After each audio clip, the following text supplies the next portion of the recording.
Welcome to the Jiu Jitsu Journal podcast. This is episode 5. I am your host, Keegan Worthington, also known as the Slim Reaper by some. That's not true. This is not true at all. No one calls me the Slim Reaper. And I am joined by Jack the Cake Carrasco. This episode, we are covering our first gi match. We are covering Adam Wardzinski versus Felipe Andrew at the Pan Championships of 2023.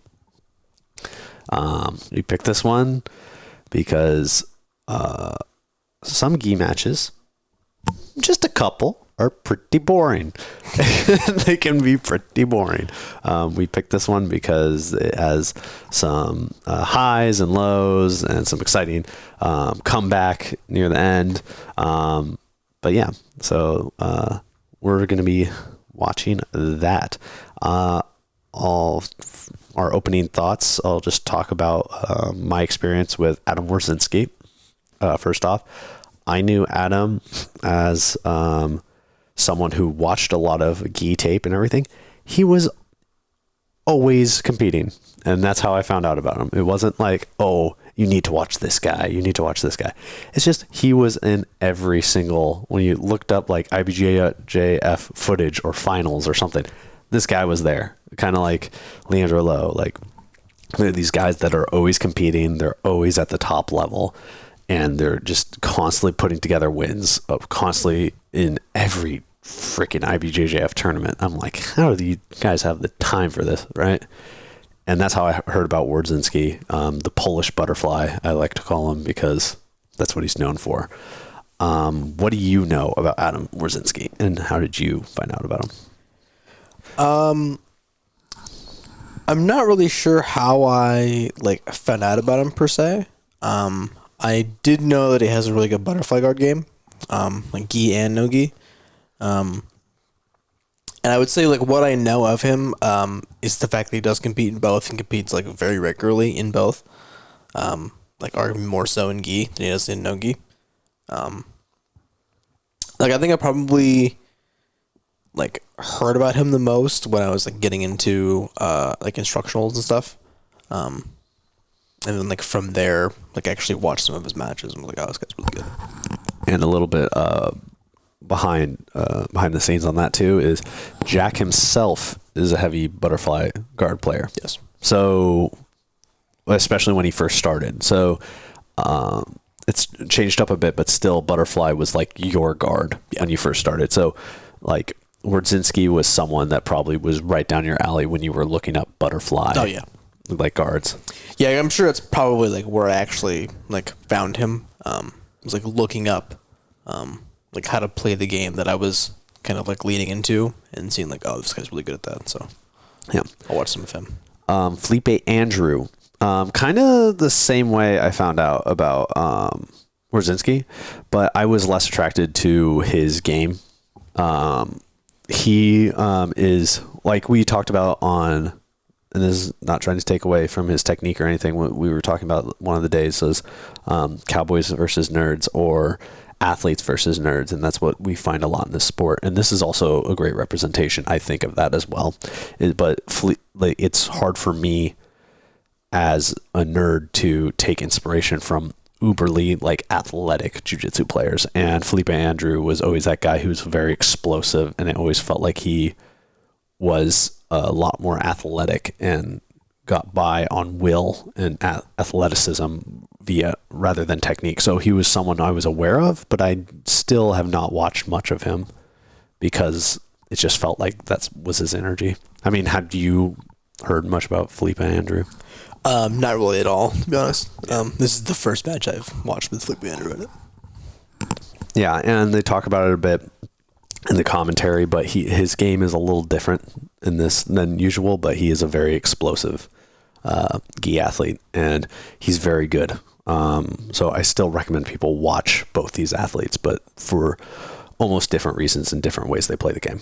But this is a great match to watch, and they both do something really well, which is actually a little backstory. We filmed 2 podcasts today, right? We filmed episode 4, and then we're doing episode 5 now. But prior to our last episodes, honestly, the last episodes were pretty one-sided. every single match we did was one-sided. Yeah. But episode 4 and 5, both athletes do stuff that is really good to watch, and that's really refreshing. Yeah, much more back and forth matches where there's good work from both people. Yeah. So we're starting right at the beginning. You ready to get started? Yeah. All right. Just let me know if you want me to stop or anything. Yeah. Can I actually just say real fast? I saw this guy on Instagram. I'm pausing right as the match is about to start. Yeah, it's at the 10-minute mark of the first match. Heavyweight division, but no one is fucking here. This is just gi in general. I'm a huge gi fan. I consider myself the gi guy. Jack is the no gi guy, but I will fully say no one's fucking here. Yeah, it's like their families and that's it. Like, dude, like I'm not even trying to be mean. You go to a local grappling industries and there's fucking more people than this shit. So, just saying. And this is the finals. Yeah, this is the heavyweight finals. Like, it's kind of a big deal. Pans. Yeah. It's kind of a big deal. Oh, nobody there. No one there. No one there. It's like teammates, coaches, families. That's it. Yeah. So, we're going to get started here. But, and this is so funny to me. Okay. I immediately paused it because, like, Wardzinski didn't necessarily, I think, come out here ready to pull guard. I mean, he wanted to get his grips to pull guard, but Felipe, like just feints, boom, and then he just pulls guard. And first thing Felipe does is actually the smartest thing is he immediately crowds and sees a shot. We're at, the very beginning, sees a shot, and before he can even establish his butterfly hooks, he immediately just drives his knee straight. Yeah, just straight on the middle. Going for that kind of over the back grip. Super good. Which is going to deny really any like butterfly grip that Adam could get here. Yeah, and he also likes to grip the pants, and he posts out with his hand. And what he does is, I do this a lot when passing, paused at 9:56, is he loads all his weight into his hips because he doesn't want to be Wardzinski to elevate or roll under him. Yeah. So he puts all his weight in his feet and his hips, and he posts with this arm. Yeah, like if he were to try to, not necessarily chase his back, but put his weight at all forward, it would allow Adam to immediately just scoop right under. And say he wants to elevate to try and power through with like a knee cut or something like that, or just elevate. Yeah, pop and turn or anything. Any sort of elevation in his hips, Adam's going to go right under. Yeah. So he sits back on this arm too, making it heavy and almost like stapling it. And he's got this pants grip, which is really good. And he uses this in combination with this overhead grip quite a bit in this match.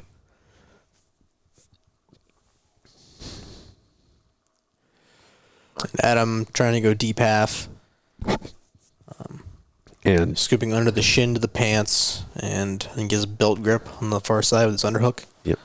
And then also just pausing it at 9:14, he reaches around for this belt grip, like you said. And this is actually a big part of Wardzinski's game. So I think he's thinking about, even if he has this belt grip, if he's able to get this bottom hook back in, that's a really great grip to have for a butterfly type guard. Yeah, because then you're now attached right to their center of gravity. Yeah. And he's almost, I think, trying to pull this arm out. But Felipe Andrew is thinking, I know exactly what's going on in his head. He's like, I just want to crossface. And so he's just waiting for a little bit of space to just crossface the shit out of Adam. And he does. Yeah. Looking forward. As soon as he sees the space, he just crossfaces the shit out of him. Yeah, you know, it's when Adam goes from scooping underneath the shin to around his thigh, right? Like almost trying to go for some sort of tilt there. And Felipe uses that moment to immediately crossface him. Yeah. And then what Felipe does is pinches his knees together here. Yeah, immediately crowds that bottom knee of Adam, kind of occupying that hip space so he can't get some sort of hook back in. Yeah.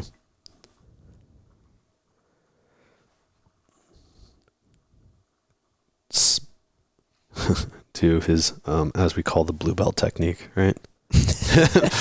Switch half guard pass. Yeah. But it's effective for pinning. I wouldn't say it's like an immediate pass, but it's a decent position to have, especially in gi. And no gi, less effective.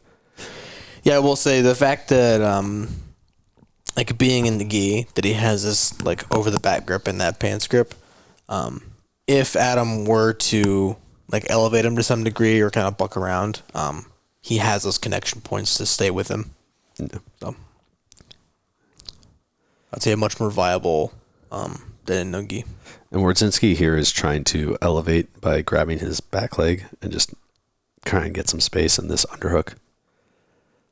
Felipe spins his hips, kicks through. Oh, that is so awful to be in.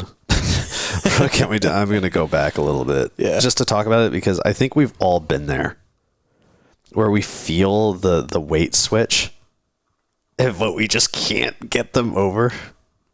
Like, so as soon as he switches his hip to knee cut through with this crossface, Wardzinski posts on this leg that should be posting out for this knee cut, and he pushes him up and elevates, and you can see all his weight over Wardzinski, like just like at the apex of like spinning him. I'm sure in his mind he's like, he's going over, he's not going over. And it's like, and then as soon as this grip breaks or like falls, he's just like, fuck. And then he tries to spin through to stop the points. This is a mean crossface right here. Yeah. And something you don't have in no-gi, but you have in gi, we're paused at 8:28, is the ability to crossface. Just not necessarily most crossfaces in no-gi, you have to reach almost to your bicep to crossface someone. But in the gi, you literally have the ability to crossface someone with your wrist. Yeah. Just by grabbing the collar and almost just kind of like flicking your wrist into him. Yeah. Yeah, you have a much greater ability to crossface from almost like distance. Yeah. As opposed to having to be like crowded all the way in. It extends your ability to crossface by at least like 2-3 feet. Yeah. So, yeah. And he's got this pants grip here, giving him the wedgie. And again, it looks terrible. But it's just a combination of pants grip. Yeah. And crossface. Yeah. And the pants grip, honestly, is really what's keeping Adam pinned here, because of the fact that he can't fully turn his hips over, because Felipe can constantly pressure that left hip down to the mat. Yeah. And they give him the 3 points here. I'm pretty sure they take it away. Yeah, they take it away and give him an advantage. Yeah. Ultimately. Yeah, because this, Wardzinski gets his knee back in here. This top knee.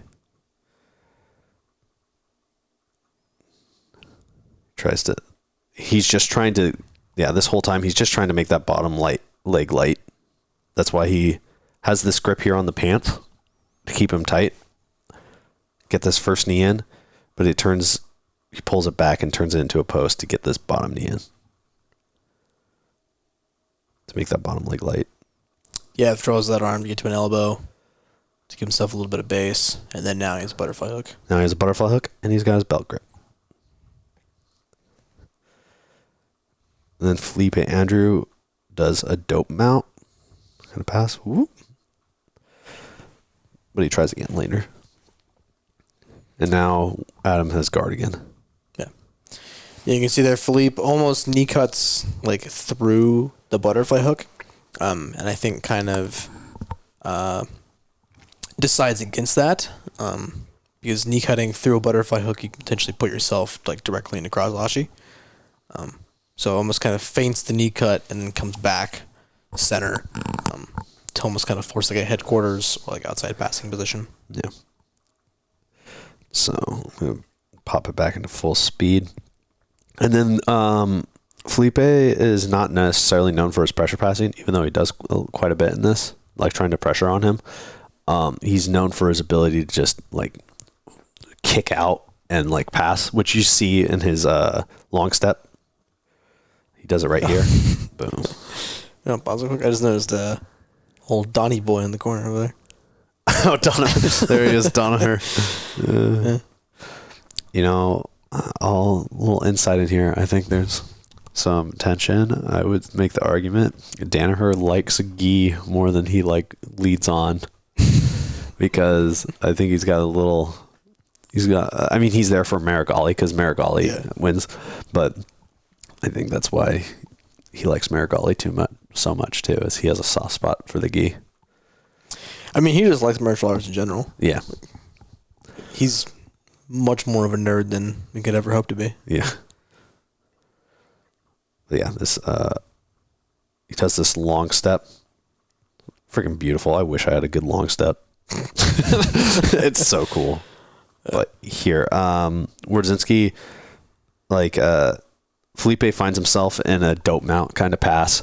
Wardzinski locks up a figure four, a saddle type from bottom. Yeah, Wardzinski gets to a position here where he could possibly elevate him up over to the right to enter into saddle. But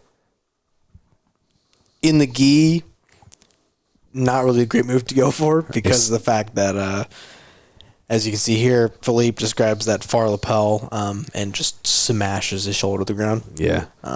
Which now completely kills any elevation that Adam could get there.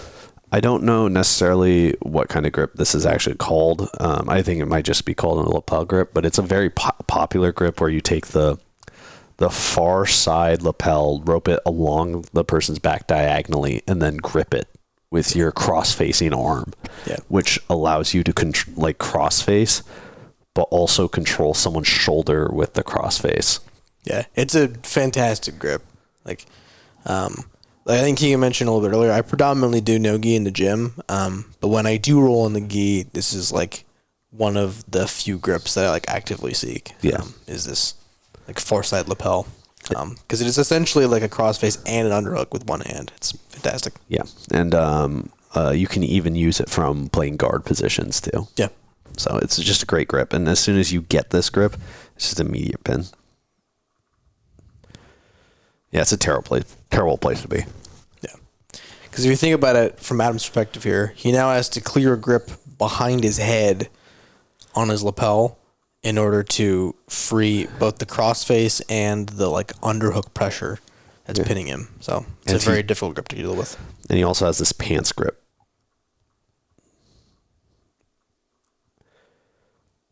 Yeah, this is a horrible place to be. Because if you know anything about dope mount, he is very close to getting to mount. And he uses it. And that's also a very good point here, is this grip in combination with where Adam's legs are, the more that he pulls that lapel grip to flatten Adam's shoulders out, the more Adam's spine is being twisted, right? Because his right leg is threaded through as a butterfly hook. So really just a horrible place to be for Adam here. Yeah. Constantly getting his spine twisted in different directions. Yeah, right. 7'11", 7'10". And this is actually I say it a lot, is a win condition when passing guard. I always search for these things called win conditions. It comes from card games. But I'll talk about it later at the very end. It's one of my takeaways. But yeah. Yeah, here you can see this leg lace. Yeah. And this hand is the only thing saving Wardzinski right now. Yeah. He smashes it though, and as soon as he smashes this down, and then Wardzinski tries to create some space, he just takes him out. Yeah, you see there, feeds that lapel grip a little bit tighter for his right hand. Creates a space over the knee, and then just... Yep. And as soon as he's able to get his right knee into the hip pocket, he's writing him out. Yeah, and it's actually beautiful. He just... Oof. So, keeping this knee high. He's even keeping this hand there just to make sure this knee doesn't come over the top, and then it just slides right over. And actually, if you bring that back a second, it's partially due to a mistake on Adam's part here. Yeah. Where that hand that has been monitoring Felipe's hip for a moment goes to his shoulder, his armpit. Yeah. Right about here. Yeah. And I'm not really sure why, to be honest. I think he's trying to relieve some of the crossface pressure, but it gives Felipe just the entry he needs to get that knee inside. Which, to give Wardzinski some credit, though, like, Felipe could just, you have to do something. And, like, Yeah. you can't just post on someone's hip and expect to get out. Yeah, that is also a consideration. Like, he's already been here for about a minute. So, yeah. For Adam's credit, like, yeah, you get to, try something new. Yeah. So And they end up in mount.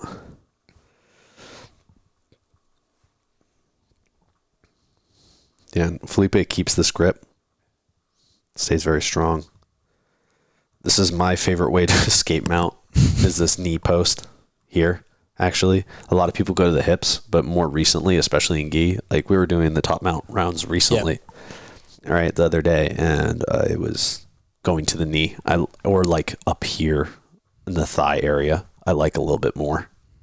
yeah, and it's a difficult thing to deal with as a person in top mount. Because like theoretically, you could potentially like unlock and relock higher, but it's a difficult thing to do in the moment. And in your transition to kind of re-solidify your mount, the person on bottom can start getting angles or escaping. So. Yeah. Oh, and just to retrack, actually, sorry, real fast, is when Felipe takes mount, he gets 7 points, which we didn't talk about, and we'll say 7 points that's like a for sure win in gi jiu-jitsu. It is a huge point discrepancy to have. Like, you are probably gonna lose. Yeah, You're most likely gonna lose. Even though, you're in mount, 6 minutes left. Even though you have 6 minutes left, 7 points is so many points, and it's so many points to get back. Especially if you think about what is worth how many points, right? And this goes for both, gi and no gi, but particularly in gi, where we're paused at 5:55 right now. The pass is 3, right? The pass is the only odd amount of points. So, you'll see this later in the match, but, Adam gets a fair amount of sweeps, but those are all even amounts of points, right? Yeah. So Felipe's up, but also at an odd number, which is a very difficult, hill to climb, because, he could potentially get 3 sweeps and he's still going to be down a point. Yeah. So. Yes. But we're at the 5:55 mark. Another newbie tip here, real fast. Even black belts sometimes screw up here. First thing, he gets trap and rolled, which I don't land a trap and roll that often, and I don't personally get trap and rolled like almost ever anymore. With just a pro tip, always put your head on the far side of where your arm is being trapped. As soon as you feel your arm being trapped, say it's my right arm being trapped. As soon as I feel my right arm being trapped or locked, I move my head to my left as far as possible, moving all my weight to the left. Because now your opponent has to pull all your weight over your arm before they can sweep you. But if you just put all your weight on the far side of where your trapped arm is, you will not be trap and rolled. Yeah. Unless they're like 400 pounds. This is the Hulk, but yeah, like most likely it's going to be much harder. So just a pro tip, if you feel like you're getting trap and rolled off mount, if you feel someone trap an arm, or even it's a good habit, even when we're hiking up to get arms above someone's head, immediately get that cross face or whatever and pull your weight to the far side. Yeah, the opposite direction. Yeah. You do it, especially in mount. You really want to think of yourself as like you hear this term thrown around a little bit, but like a wet blanket, right? You want to try to spread your weight as much as possible, right? You really don't want to fixate it on one point, like one shoulder or one arm, because then you are vulnerable to getting bucked and tossed around. Yeah. Hitting play. But yeah, he gets trap and rolled. We end up in a close guard. Now, Felipe does like lasso. So I'll say that. And it's pretty obvious he likes lasso.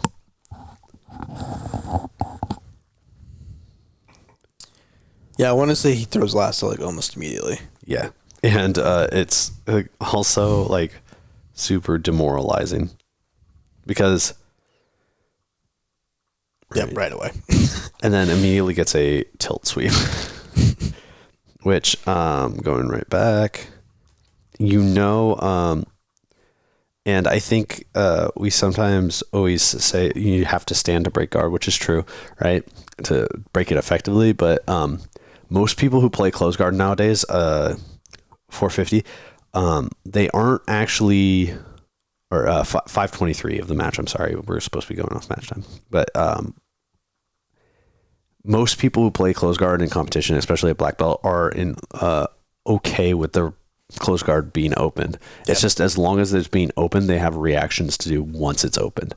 So Felipe's understands he's playing close guard, but he's not a close guard player. He allows his close guard to be open because he knows he's going to shoot for something else once that knee comes center. So he goes, okay, their knees are going to be center. I'm going to break my close guard, go for my lasso, and put it tilt sweep in immediately. Right. He realizes that he has the time, per se, of when Adam goes to break the guard. Okay, he's focusing on breaking my guard. My leg can come out around for the lasso grip. Yeah. Right. You see this a lot of no-gi with like K-guard. Yeah. Right? People almost kind of anticipate getting their guard broken and then scoop the leg to go K-guard. Yeah. Right. And then Adam goes for a single leg X.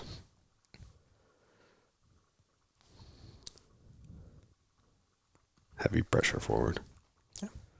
I believe Felipe gets more points here for the sweep. Yeah.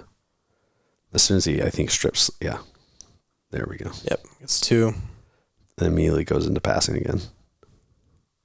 Going for his like mission controls and long steps. And then we break contact and break grips completely. And we're at the 440 of the match. And people will say, like, oh, they need to be engaging more. Understand that in gi jiu-jitsu, the first grip matters so much more than in no-gi. Yes. It's like an avalanche. It's like a snowball, right? Going down a hill. Your first grip matters so much. Yeah. Particularly at black belt finals. Yeah. Right. Like each of these guys, the first grip they get is my game is going. Yeah. Right. And boom. This has been a position I've been playing a lot with lately. This like knee cut position where you just grab same side lapel, throw your knee through the center, and then grab the knee and just pin someone.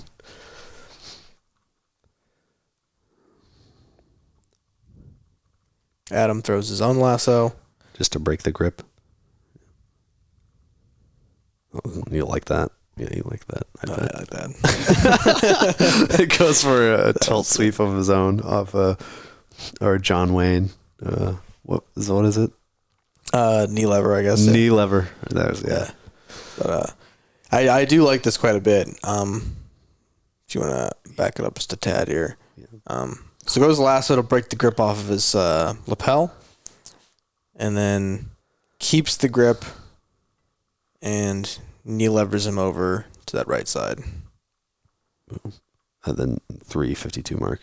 It doesn't necessarily work the most in the world, but what it does is it makes him post and it makes him have to reset and allows Adam to make a more powerful grip. Right. Now he's got, I believe he still has a sleeve, so now has collar sleeve, now has 2 butterfly hooks in. Much better position for him. Yeah.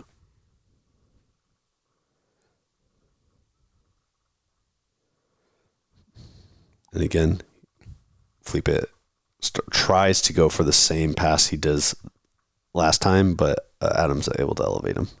And this is like really important because Felipe tries to pass the same way. Like with this far arm we can't see at the 344 mark, we're paused. This far arm we can't see is most likely going for a crossface. Yeah. This left arm is trying to get rid of his own cross collar grip so he can grab pants and flatten out again. But Adam realizes this and throws a butterfly hook in to elevate him. And through that elevation is able to get his powerful. Yeah, which makes what would be his crossface hand have to post out to the same side as his hand that would be grabbing the pants, which allows Adam to get an angle on him and get back to his full butterfly guard. Yeah, which is probably what it is what Adam wanted this entire time. Is just this, even though he's down 9 points. Yeah, he needs this because all the other guards, like, he has maybe a chance of sweeping from. This one, he's going to sweep from. Yeah, he's going to sweep you. Yeah. And he gets the most basic butterfly sweep. And then what I love about Adam is his game just flows so well together because he goes right into a knee cut. Yeah, the hook that sweeps you, just the knee changes far hip to near hip, and now he's right in the knee cut. Yeah.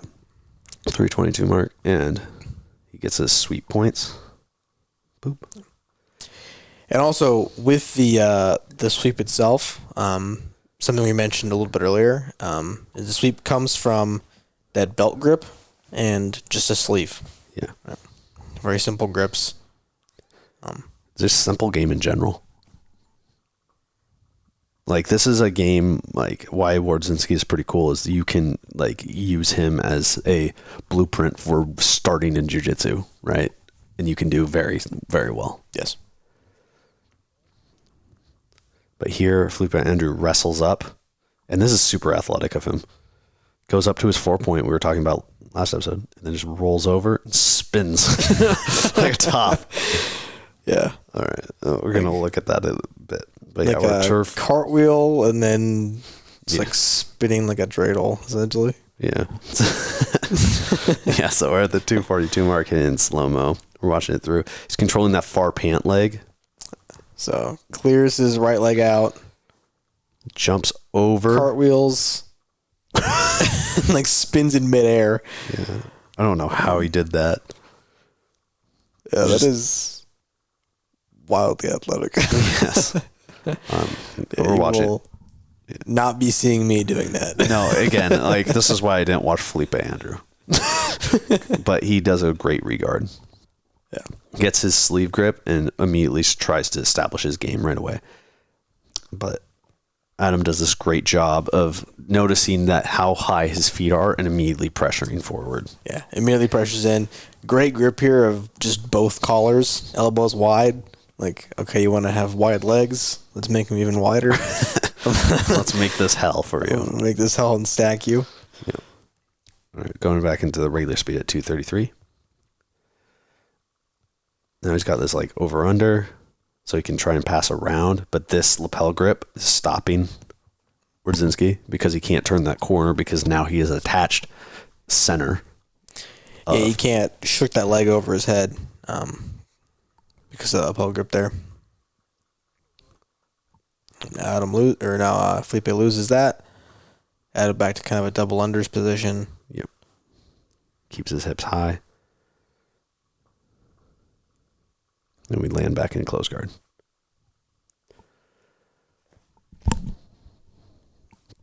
Now we're going to get our reset. To me, honestly, too, I think it's undervalued actually how tired Felipe Andrew is here. Like, he's doing a very good job of keeping composed, but I think he's a lot more tired than we think he is. Yeah, I mean, if you think about in terms of like dynamicism, Felipe Andrew has definitely been doing the more dynamic and athletic movements, like that crazy one we just saw a couple seconds ago, like cartwheel and spinning in midair. Yeah, you can see here breathing a little heavier than Adam. Yeah. Because again, Adam's game very, I would say efficient. Yeah. Like we're paused at 206. Has like a game that he knows for certain he can sweep you and attack with. So a lot of it is trying to funnel to butterfly. His butterfly is just connecting center of gravity, a post, and he's going to sweep you. Right.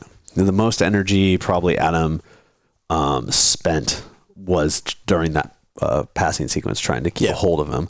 Meanwhile, Felipe has probably been blowing energy this whole time, trying to pressure pass, trying to long step pass, like trying to stay balanced, trying to finish from mount, and then escaping. Yeah. Right. And to be fair, is currently up 9-2. Yeah. So he, like, again, what we were talking about, sometimes the burning energy is worth the points, right? Right. So yes, like it's worth the points, but he has been using a lot more energy. So again, we're in a close guard. Adam goes for his break, but of course, Felipe's like, all right, break my guard. Right. Because he already has ideas of what he wants to do for a spider. Nice basic sweep. Just comes up and wrestles up. Gets a single leg and just chases him down. But Adam's not a wrestler. He's not a wrestler. Nope. That's not his game. He's a guard puller. So what he says is, okay, I'm probably going down here. Yeah. So I'm going to get my grips and so I can establish my game. So he immediately reaches for the belt because he knows he's going down and throws in his butterfly hooks. Yeah. Kind of very similar to some of our previous episodes talking about couch.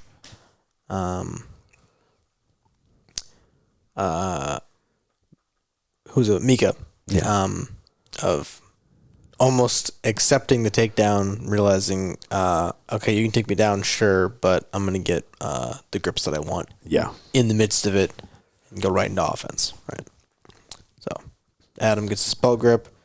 I believe Felipe gets another 2 here for the takedown.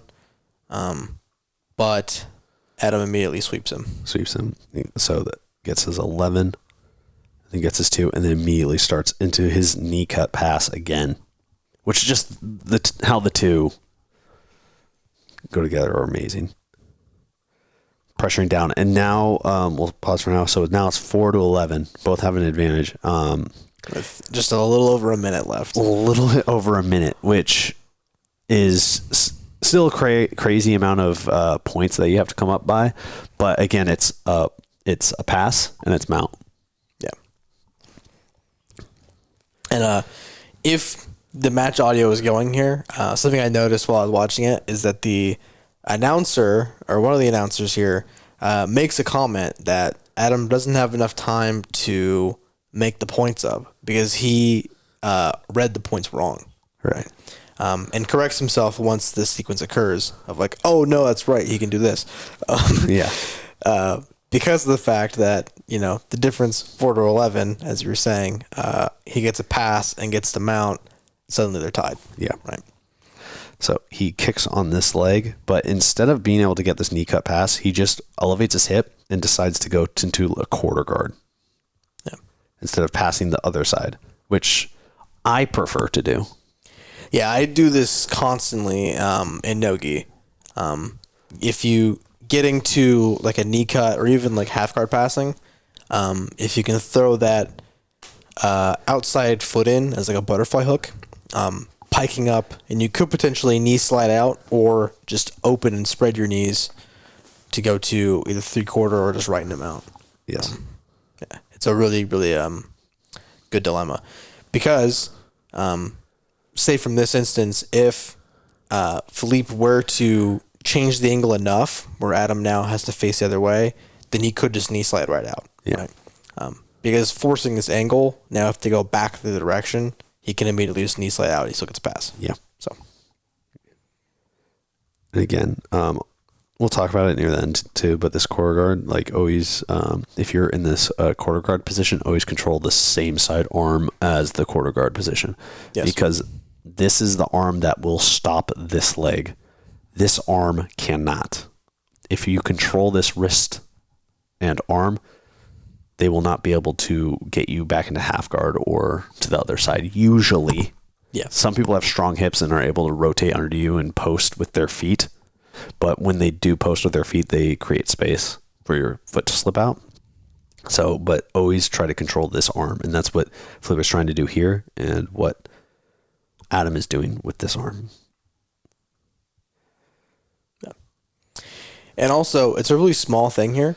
So now he does it. But for a little while there, Felipe had his feet crossed the other direction, where his bottom foot was like on top, per se, in his feet being crossed here. So currently, he has his feet triangle with his left leg inside. And for a brief moment here, if you bring it a little forward, I think, he crosses his feet in the other direction, which I would say for regaining half guard. Obviously, he's black belt in finals, probably knows more than I do, but not as effective. My recommendation here would be to keep his feet crossed the other direction, and try shrimping out. Yes, like towards the camera here. Yeah, which he does go back to almost immediately, but it's probably one of those things where it felt like it was tighter. Yeah. Then he switches back, and then right here, we are at the 46 seconds left in the match part, where Adam throws in a butterfly hook on top to peel his foot 3. Goes, gets his foot free, and takes mount, getting 7 points. And at this point, they are just... his coach is yelling to go for a cross-collar choke, because if you can get a cross-collar choke, you'll get an advantage for the submission attempt. Yep. That's what he's doing here. And to Adam's credit, he sits up here, posts on his head. He actually gets a deeper kind of collar grip than... Yeah, with like 1 second to get those grips in, gets it pretty deep. Like, that's what I would say. Like, honestly, if there were 10 seconds left in the match, he probably would have choked him out. He might want to finish that. Like he gets really deep. It's very deep on that grip. And then the match ends. But again, the ref here, you see, he gives an advantage to Adam. Yeah. And something here that we talked about, it's a very small thing, but if you back it up just a second here, something we mentioned just a couple minutes ago in the last episode, as this match ends, potentially might not have gotten the advantage, right? They don't know yet. But what did the two athletes do, right? Felipe, sitting on the ground, thinks he lost. Adam, standing up, hands in the air. Yeah. Right? Exactly. And this is, again, like before he knows he got an advantage. But in this case, there is no overtime. So they would have gone to decision anyways. Yes. Right? So even before he knew that he was getting an advantage, he was up, hands in the air, like, I won this, even though he didn't even know he got the advantage. Right. Right. So, yes.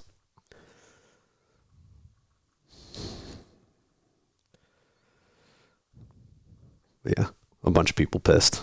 You can see in the audience a bunch of people pissed, but a bunch of people happy too. Yeah. Very close match. Great comeback victory for Adam Wardzinski. And I again, like, people don't want to talk a lot about like points victories. But this is you can have exciting matches with points victories. Yeah, like there's a very common joke about the gi of winning by advantage. But if you think about a match like this of coming back from an extreme points deficit in the last 2 minutes of the match, and then also we say winning by advantage, but like we just said, that grip was very deep. Yes, yeah. A couple more seconds and you might have actually finished him there. Yeah. So, memes aside, very, very exciting match. Yeah. And a lot to be said about, having a game or a skill set that you can always fall back on, no matter how far behind in a match you are, right? That something that for certain, okay, I can get a sweep here. Yeah. okay, I can score from this position. And just the value of taking, finding what your A game is and just bringing your opponent there. Yes. And just doing your best to target where you know you can win. Yeah. Like obviously you want to be a very well-rounded athlete and have, a lot of different components to your game. Yeah. But as you progress, it's definitely to your benefit to understand what you're strongest at and just make that more and more of a strength. Yeah. And, yeah. I mean, we'll talk about it in our takeaways too. Yeah. Yeah. So, let me pull out my notes real fast. See if I have immediate ones I want to go to.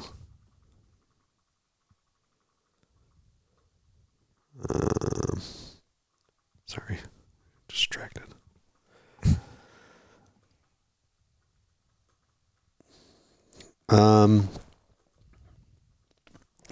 I guess I'll just say we were already talking about it, but now we'll just officially talk about it in our takeaways. Yeah, the value of, like you were saying, having like a go-to guard or a go-to game, and it's pretty established through all of our episodes so far. I think it's pretty obvious that every athlete has their set game, right, and the entire match is a battle to who can get to their game and play the game the fastest or better. Right. And that was the tale of this match. Wardzinski just did a better job of getting to exactly what his game was. Felipe was winning, not necessarily playing the exact game he plays. Like that kind of dope mount passing is not necessarily what he's known for, but he'll take it. But Adam was able to get to his go-to game. And that's what won him the match. Yeah. And just to kind of add like a little bit more to that, if you think back to like the couch matches, for example, right? Of, all of those matches, what is he looking for, right? Half guard, half butterfly, close guard, right? The match they had the toughest time in was the Garmo match, where Garmo forced him to play kind of the auxiliary systems of his game, right? Of outside, dealing with outside passing, dealing with like defensive play here. Ultimately winning that match by getting back to what he's known for, right? Getting back to his A game. Here, Adam is down a pretty significant amount of points for almost the entirety of the match, but is able to funnel Felipe back to his A game. And even with the two sweeps are with the exact same grip. Yeah. Right? It's belt and sleeve. Boop, you're going over. Right? So there's a lot to be said for having something in your toolbox that you can always rely on no matter what. Another thing I'll say about Adam in the game, and I think he deserves credit for this, is not being discouraged, even when you're down so many points. He never, you could tell it wasn't, I'm not saying it could be stubbornness, but it didn't ever feel like he was just playing every moment like he was in the match, and it wasn't just like it didn't seem like he was playing his game any differently than the first minute than the last minute. He was just going and playing his game. Almost a mixture of like consistency and confidence. Yes. Right. Of like, I'm just going to try to play my game no matter where the match goes. And the confidence of knowing like, okay, if I can get to my game, I can win. Yeah. And I think, I'm going to take this kind of outside jiu-jitsu real fast. There's a coaching philosophy by, it started in basketball, and there's a huge coaching tree that comes from like California in the 70s and stuff like that. That is, so the Seattle Seahawks coach, is Pete Carroll. He comes from this coaching tree, and the coaching tree is you treat every single moment like it is independent from every other moment.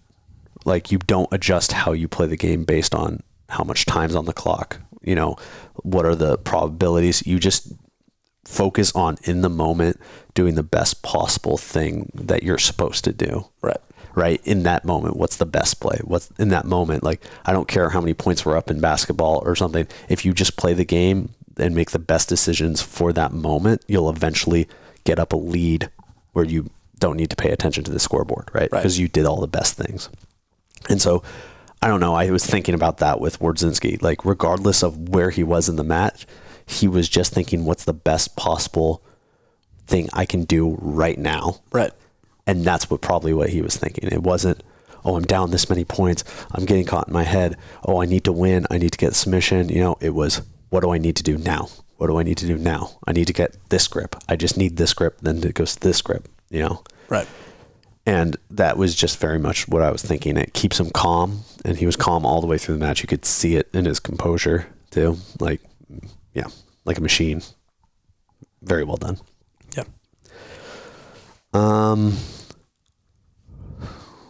What else was I gonna say? We talked about it. But in gi, how much grips matter, and how you find that different from no gi. In gi, your games will snowball and it'll avalanche and bury you if you get, and it gets harder and harder to come back. And the first grip, is the better grip, that one will win. Yes. That's why a lot of the time you see them waiting their grips out and stuff like that, because that first grip is so important. And there's a point where Felipe should have tried more outside passing, and he didn't.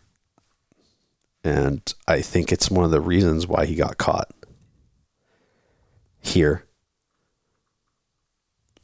He's not moving side to side. Stationary right in the middle, trying to hand fight and pick grips instead of creating dynamic movement back and forth. Yeah, and what that would do is open up his guard, and there's all kind of things. So, I just think about, when we're playing jiu-jitsu, always think about the grip fight, because I was talking about this last time. Grip, position, grip, back and forth.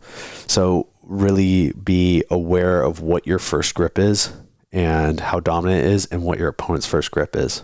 And just don't allow them to have the first grip. Right. And if you decide in the grip fight that I'm going to have the first good grip, you'll find yourself winning a lot more battles in jiu-jitsu. Which is very similar to the philosophy that someone like Dorian Oliveras has in no-gi, right? He has a very almost like detachment heavy game where he just denies grips until the point that he gets the grip he wants. Yeah. Right. And blew through trials doing that. Yeah. So in both disciplines, but particularly in gi, really focusing on denying any grip your opponent can get, and I want my grip. Yeah. Yeah, just immediately as soon as you feel, and also kind of like a philosophy I've found is the longer a grip is on, the stickier it gets. It doesn't get weaker, it just gets stickier. Yeah. Right. So that first couple seconds when someone grabs your collar, that's the best time to break it. Otherwise, it's staying there. Especially when you get to people who've been rolling for years. Yeah. People will. Maybe I'm patting myself on the back, but when I get a collar grip, if you let it sit there for a couple seconds, it's there, and it's not going anywhere. Versus as soon as I get my fingers on it and you push on that hand, it's so much easier to break. And you could I'd make the same argument with you, when we're playing that half guard and you get that cross collar. Yeah. The last roll, it was, I'm just not going to let you have that grip. Yeah, it's in the initial of me gripping, if you can shut that grip, it's probably going to break off. But if I can really get my hand up in there and start playing my game, it's very difficult to get out of there. Yeah. But, yeah. Trying to think of anything else we needed to cover. But yeah, just butterfly. Oh, that quarter guard sequence. I'll just say again, I love playing this quarter guard. When you get to this knee cut position and you can get to a quarter guard instead.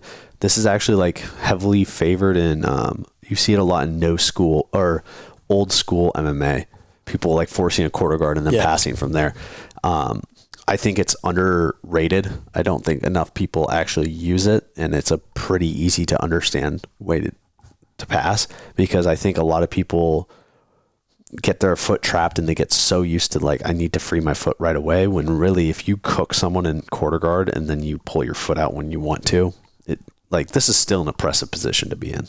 Yeah. It's like, again, there's half guard, there's quarter guard, and then there's mount. Like, quarter guard is closer to mount than it is half guard, so you're still winning. Yeah. So get there. And even from like a half guard perspective, right? Like if you're in half guard and someone even has their knee shield in, trying to force your way towards quarter guard, you might get quarter guard, or it'll allow you to step over the near knee, and now if they get you back to center, you're now in like chest to chest half guard, which is way better. And there's no knee shield yet. There's no knee shield anymore. Or you elevate the knees up and then you have a knee cut. Yeah. Right. So again, like if you're in half guard, try and pull those legs up and kind of center them, get their backs kind of flat. But yeah. Oh, I guess that ties into what I was saying too with guard passing and win conditions. So this is a philosophy I started using with my guard passing. I don't know when I came up with it, but like there's game Hearthstone, and when you're playing Hearthstone, I played a little bit in like high school, I think, yeah, and like in that game, you know, they have health points and everything, and there's a point where you have a win condition where you have the hand that knocks out all their health points, right? And then you just have the win condition in your hand. Right. So you're always trying to stack your hand to have that win condition, right? And that's the way I think about passing. There are certain positions that I find myself in passing where I go, that's a win condition, right? So this is one of them, don't mount. So if I can get my knee on the inside and that leg weave, that is a win condition. Right. I am where I want to be. And as soon as, if I can get my knee against their ribs and fall into, they will give me mount, and that's a win condition. Also, another win condition is getting that lapel grip and then the leg and pulling myself in tight, getting ready for a knee cut. That's a win condition. So really thinking about targeting what are winning conditions for passing guard is another way to think of a way to pass guard. And it's a way I recommend people go, like over under grip. That's a win condition. Just getting to those passing positions and not necessarily getting a pass is a great way to start thinking about passing guard. Yeah. But, yeah. Is there anything else you want to say about the match? I would say, just to kind of add on to that, like in my own game, a very similar thing I think of is with like bioleg passing. If I can get if I can force them on their side, I kind of consider that to a degree, but particularly beating that near knee, because like the second half of the pass, I think anyone would agree is probably easier than the first half of the pass. So like bioleg passing, just as another example of if I can beat that near knee, like my knee over their knee, would be like another like win condition. Yeah. So just another way to think about the game if you want to. And if you get overwhelmed by passing in general, just think about certain positions you want to get to and just think of getting to that position, right? Or leg drag position too, like getting to those, right? Alrighty. I don't want to go on too much of a tangent, but I'll say it just one. Let's say this too about passing. I love passing, by the way. I don't know if anyone's figured it out, but it's my favorite thing to do in Jiu Jitsu. Fuck submitting people. Passing guard is the most fun thing to do in Jiu Jitsu. Probably comes from knowing how hard it is to do and how rewarding it is to get past someone's guard. and being on the other side and realizing how humiliating it is to get your guard passed. I love passing guard. So another way to think about passing guard, if you're having trouble, is think about don't get discouraged either when passing guard is like throwing a combination in boxing. You're not going to hit it with your first shot. Like your first knee cut isn't just going to work unless they're really bad. If they're bad at jiu-jitsu, it's going to work. Yeah. But if they're good at jiu-jitsu, your first knee cut isn't going to fucking work. So it's like, it's a combination in boxing. Knee cut to leg drag to over unders. They push you out over unders. You spin the leg over the side. It's a combination. So if you drill all the movements and then you work on that and then you just think about how those chain together and just practice the overall movement, it sounds overwhelming, but don't get discouraged if the first pass doesn't work. You go, oh, that knee cut my coach taught me didn't work. It's like, well, now you have to try something else. Right. So. And I would say that kind of combines with what we were talking about earlier of like having a go-to game, right? Part of that ideally is having a go-to pass, right? So using like kind of, so if you like tier them, right? You have like an A tier pass that you know you can pass with for sure. Maybe it's like harder to get to, right? Like a D path guard or like a body like pass or something along those lines, right? So using your other passes to generate openings and get into the pass you actually want. Yeah. So like throwing a combination in a way to funnel them to the reaction you're actually looking for. Yeah. Great. All right. I'm not really going to end this with where we see these athletes going because it's kind of gi jiu-jitsu. So you know what they're going to do? They're just going to keep competing. There's no like... He's probably competing next week. Exactly. So these guys don't give a fuck about ADCC, really. Maybe they might make that transition. But like... These guys are gi athletes. They're just going to keep doing this until they die. You know what I mean? Like, so, I mean, Adam, I just recommend everyone just keeps watching him, especially for his butterfly guard. Like he's, like we talked about it before, he's got a very straightforward guard that you, and like game plan that you as a white belt, like day one, if you just want someone to watch, if you just throw Wardzinski footage at someone and say, like, just do what this guy does, you're probably going to get pretty good pretty fast. Yeah. Like, it's a very straightforward, simple game to implement, right? It's not easy. Yeah.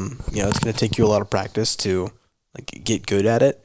But it's a very efficient game. Yeah. And it just will work from day one until you can't move, like in jiu-jitsu. Like it'll, as soon as you start getting good at it, it's going to work, and it's just going to work even better the more you practice it. Yeah. And it's honestly, I am more disappointed I didn't watch more Wardzinski starting out, because like I am very close guard, like heavy and everything, especially nowadays, because I'm watching some people own from close guard, but this makes me want to try butterfly guard so much more. Felipe Andrew, what I took away from him is just this dope mount and just how he cross faces the crap out of people and just pins people with this, and his long step pass is just a thing of beauty. I wish I could do it. Oh my gosh. He does this first one and it's so gorgeous when he does it. But, yeah, he gets caught, but still, like, that's just really cool. But yeah, so that's what I'm going to take from Andrew is a lot more cross-facing, the pants grip, just flattening out your opponent, staying heavy, dope mount. Yeah, pants grip for sure. To keep their hips tilted over, I'm definitely going to add that in my game for sure. And the ability to pin and gi is amazing. But yeah, so this was our first gi analysis video. So if anyone wants us to keep doing that, let us know. I really like doing gi analysis. It's a little bit more slower paced, but at the same time, I feel like it's easier to look at nuances in the game. Like it is like it feels like there's more time to look at things, and it doesn't feel like things are blasted through with pure athleticism sometimes. Yeah. Like most of the time, you're not going to have like people flipping out of things and stuff like that. I mean, we had a little bit in this match, but not as much as like no-gi. But yeah, thank you. I mean, this was the podcast. If you like it, like and subscribe on YouTube. It doesn't take you like any time. It takes you like 3 seconds. Really helps us out. If you're listening on Spotify or Podbean, hit us with a rating, hopefully 5 stars. Recommend it to friends. Best way to spread this podcast is by word of mouth. If you find someone that values film study or will find value in this information about these athletes, let them know, and they'll hopefully learn something, because we really like doing this and it's a lot of fun for us. Anything you want to say? Yeah, I mean, just echoing all those thoughts. If you like what we do, recommend it to people. It's the best way to spread podcasts around, is word of mouth, like you said. And hopefully you enjoyed. Hopefully you learned something, or learned how to learn, to a degree, picking up on things to look for in your game. So, alrighty. Thank you. Bye. Thank you.